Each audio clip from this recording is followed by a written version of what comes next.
Itinéraire où ma fille Leila est enlevée par sa propre mère anglaise. Chapitre 2.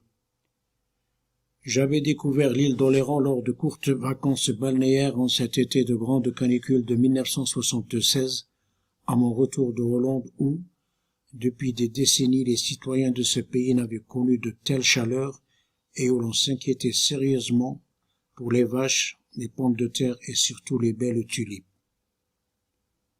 Originaires de Lyon, les parents de mon ami François possédaient une propriété dans l'île.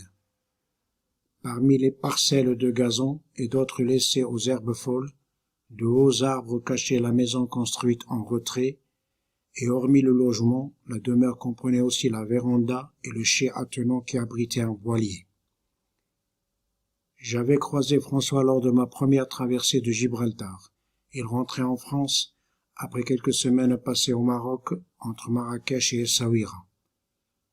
Ancien journaliste, mon aîné d'une quinzaine d'années, au fil des semaines en lui, j'avais rencontré le frère aîné, et de lui j'avais reçu l'affection d'un père absent que la crise prolongée de la quarantaine retenait de son gré, otage d'autres épouses et concubines. François était polyglotte. Hormis sa langue maternelle, il parlait anglais, allemand, et comprenait l'arabe qu'il avait appris en fréquentant quelque temps l'université de Tunis et en ayant effectué son service militaire à la base de Mersel Kébir à Oran en Algérie. Dans les années 70, entre Agen et Bordeaux, il exerçait sa profession de journaliste au quotidien Le Sud-Ouest.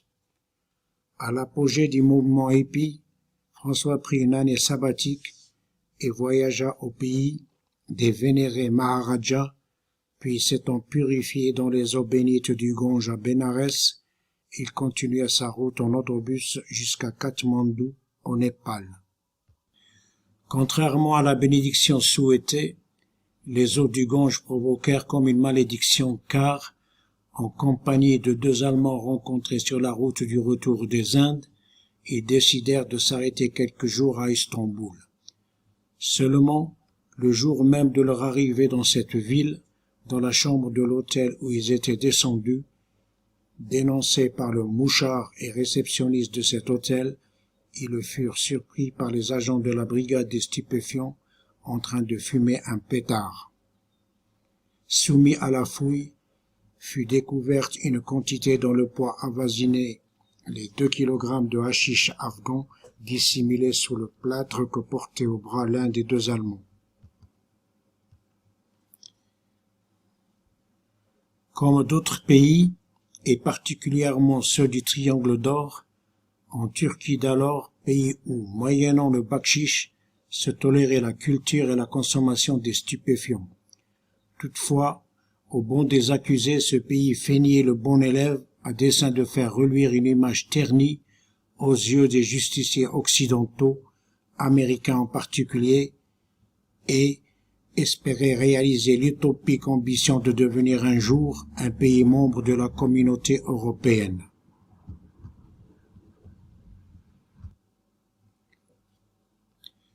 Vint ce grand jour de l'implacable sentence. François et ses deux compagnons furent condamnés à 5 années de prison ferme dans cette tristement célèbre prison de Sagmalkilar d'Istanbul que le film de Midnight Express révéla au monde et qui fut tourné à Malte suite au refus des autorités d'Ankara. Le père de François, Marcel Gabriel Rivière, était un homme aux 1000 casquettes qui, de sang vivant, me taquinait en me rappelant le vol de son portefeuille lors d'un séjour à Marrakech. Grand reporter et rédacteur en chef du journal Le Progrès de Lyon, grand résistant et invalide de guerre, ancien déporté au camp de concentration nazi de Dachau, maire du 4e arrondissement et adjoint maire de la ville de Lyon au temps de Louis Pradel, boxeur et joueur de rugby, il traitait les footballeurs de manchots. Et pour la petite histoire, comme reporter, il avait accompagné le général de Gaulle lors du mémorable voyage au Canada, lorsque le général fut invité à reprendre immédiatement son avion est rentré en France après avoir osé prononcer son fameux « Vive le Québec libre ». Décédé en janvier 1979, en hommage, une rue du 2e arrondissement de la ville de Lyon sera inaugurée au nom de Marcel Gabriel Rivière.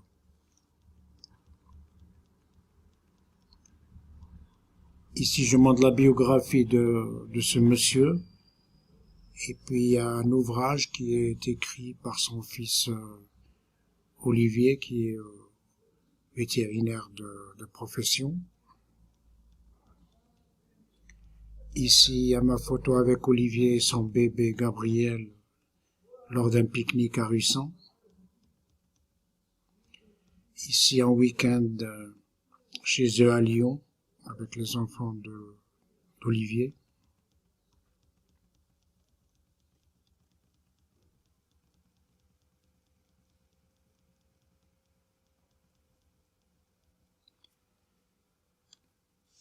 Durant l'incarcération de François, les autorités turques se montrèrent inflexibles.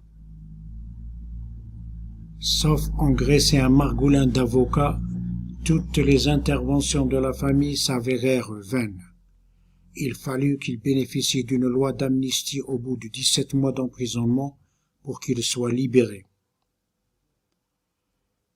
Dans une grosse caisse entreposée dans le chai de la maison de l'île d'Oléron, parmi les articles rédigés pour son journal, les interviews de personnalités publiques, des stars du show business et autres vedettes, il gardait un papier avec sa photo en couleur à la une de ce quotidien turc, Hurriyet. Dans cet article, en ce lendemain du jugement, l'auteur du papier tenait à désigner François comme étant le fils du maire de Lyon. Ces mois d'emprisonnement avaient laissé en François une profonde trace. Son esprit ne cessait de le ramener à cette sombre période qui avait tué en lui toute ambition.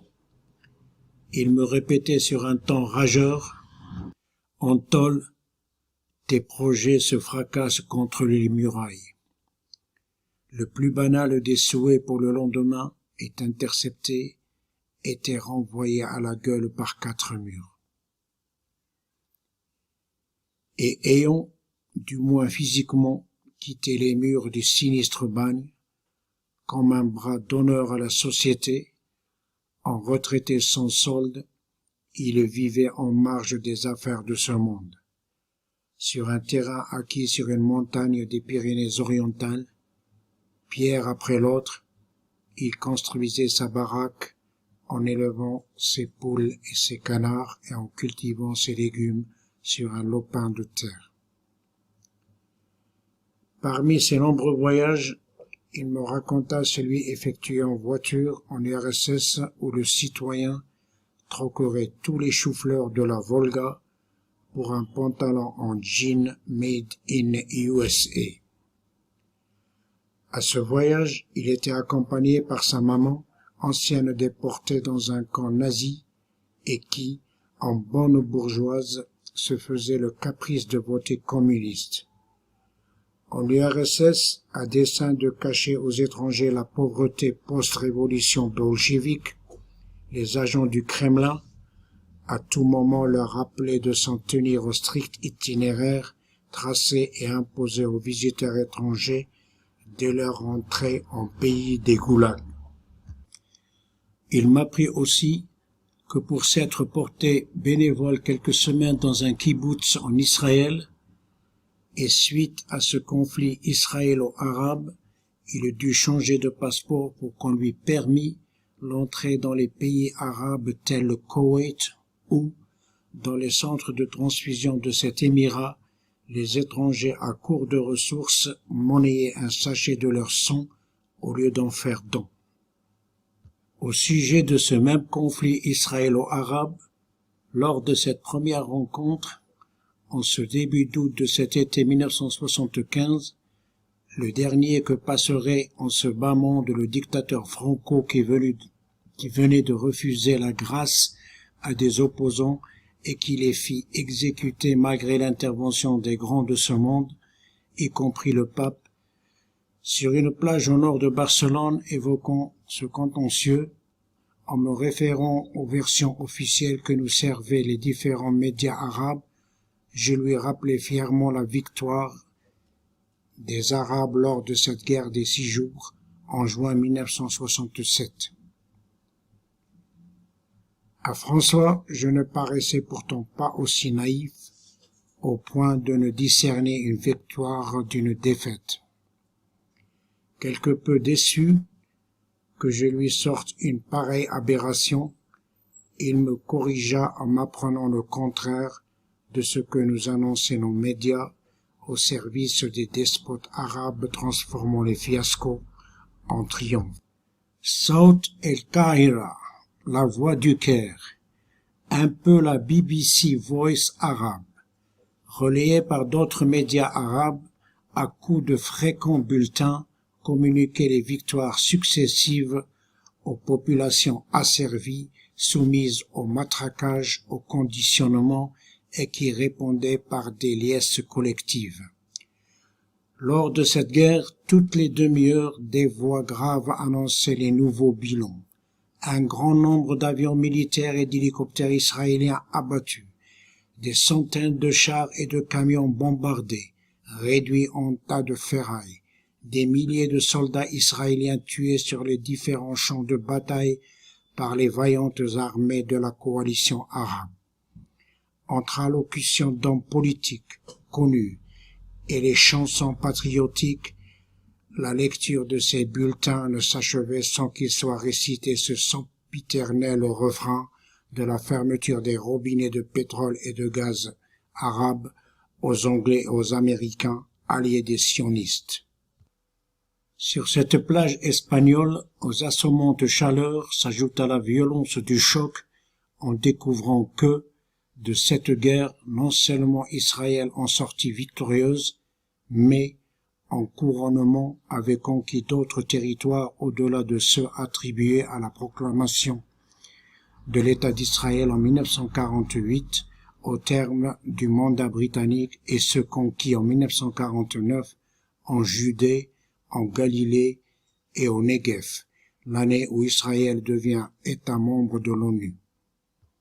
Alors, convaincu d'un bilan arabe au passif, pour me purifier une fois pour toutes de la sale doctrine reçue, je courus et plongeai dans les grosses vagues fraîches de la grande bleue de cette belle plage catalane.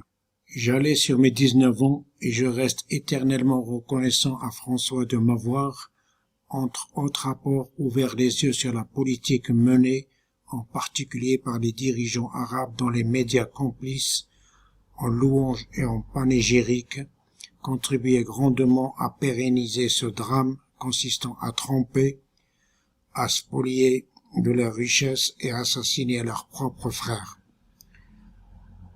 En ces époques antérieures à Internet et aux antennes paraboliques qui ont fleuri sur toutes les masures, les tentes, les gourbilles et les igloos, en pays de la dictature, Dame Censure a veillé sans relâche pour qu'en information ne soit servie par la voix du maître que la salade maison imposée au goût des régimes en place.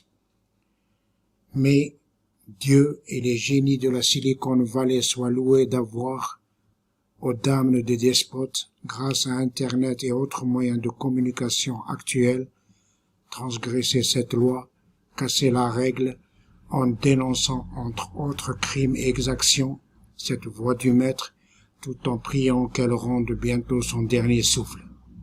Rassasié du même plat, intoxiqué par cette voix, grâce à ces moyens de télécommunication modernes, comme en cure de désintoxication, les peuples, en prélude de son extinction, recrachent le poison à la gueule de la dictature.